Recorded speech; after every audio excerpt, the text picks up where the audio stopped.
ہندوستان کی مسلمانوں کی غلامی کی زنجیریں ٹوٹ جاتی ہیں. مسلمان ایک الگ وطن کے حصول کے لیے تیار ہے اور جب دھن کی قربانی کا وعدہ ہوتا ہے تو رب کائنات مسلمانوں کی ایک الگ وطن کے خواب کو پورا کرنے کا ارادہ کرتا ہے اور 3 سال بعد وہ مبارک گھڑی آ پہنچتی ہے جب مسلمان ایک آزاد اور خود مختار قوم کی حیثیت سے اپنی پہچان بنا لیتے ہیں تو اسی مبارک دن کی یاد تازہ کرنے کے لیے ہم یہاں اکٹھے ہیں اور ایک آزاد قوم کی حیثیت سے وہی دن منا رہے ہیں. میں انقلاب پسندوں کی ایک قبیل سے ہوں. میں انقلاب پسندوں کی ایک قبیل سے ہوں جو حق پر ڈٹ گیا اس لشکر خلیل سے ہوں. میں یوں ہی دست گریبان ہی زمانے سے میں جس جگہ پر کھڑی ہوں اسی صدر وقار. یہاں یہ بتانا بھی بہت ضروری ہے کہ مملکت خداداد کسی نے یوں ہی نہیں پلیٹ میں سجا کر بطور کو قابل پیش نہیں کیا بلکہ ہماری قوم کے رہنماؤں کی مسلسل جدوجہد اور خون کی ندیوں سے بہتا ہوا یہاں پہنچا ہے.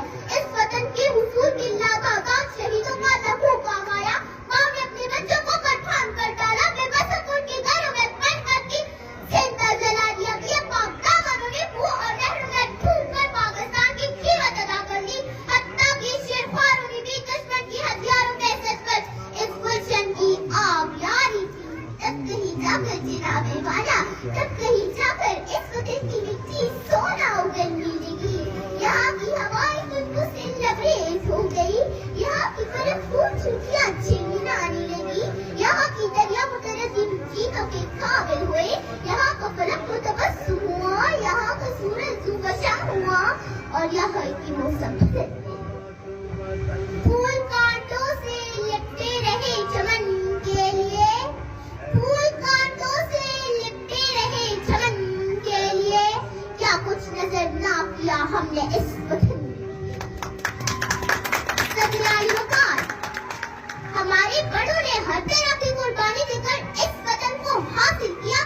اب ان کی روحیں ہم سے تقاضا کرتی ہے کہ دیکھو ہمیں بھول نہ جانا. ہماری قربانیوں کو رائے کا نہ بنانا. ہمارا خون ضائع مت ہونے دینا. اس امانت کی حفاظت کرنا. لیکن 73 سال گزر جانے کے بعد شاید ہم نے تقاضے پورے کیے ہوں گے. ہم صرف 2 دن بھی ہوکر وطن کا کسی قدر مظاہرہ کرتے ہیں. ایک 14 اگست کے دن اور دوسرا وہ دن جب جناب والا پاکستان اور بھارت کا میچ ہو رہا ہو. کیا وطن سے محبت کا تقاضا یہی ہے کہ جب اس کی قیام تاریخ آتی ہے تو پوری وسیعات تازہ ہو یا جب اس کی فرقے چین بھارت کے خلاف چین کے میدان میں فرقہ پاکستان زندہ باد پاکستان زندہ باد کے نعرے لگائے اور پھر اسے بھول جائے. نہیں جناب والا نہیں. پاکستان سے محبت صرف 14 اگست کے دن میں پوشیدہ نہیں بلکہ پاکستان کی جیت اس میں نہیں کہ میچ جیت کا دشمن پر فتح حاصل کی جائے بلکہ پاکستان اس وقت جیتے گا جب اس کے باشندے صرف 2 دن نہیں بلکہ 365 دن پاکستانی ہوں گے. جب اس کے وجود میں آنے کا مقصد لا الہ الا اللہ ہمارے دلوں میں پیوست ہوگا. جب ہمارے دلوں پر خدا اور خدا کی رسول کی محبت حکومت کرے گی جناب صدر اس وقت پاکستان جیتے گا.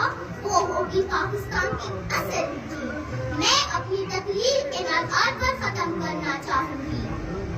ہم جنہوں نے گردش کی رخ کو موڑ دیتے ہیں. ہم جنہوں نے گردش کی رخ کو موڑ دیتے ہیں. ہم وہ ہیں جو ظلم کی پنجوں کو توڑ دیتے ہیں. نہ دیکھنا میرے اس وطن کو میلی نظر سے. نہ دیکھنا میرے اس وطن کو میلی نظر سے ورنہ زمانہ گواہ ہے ہم ایسے آنکھیں پھوڑ دیتے ہیں. پاکستان زندہ باد.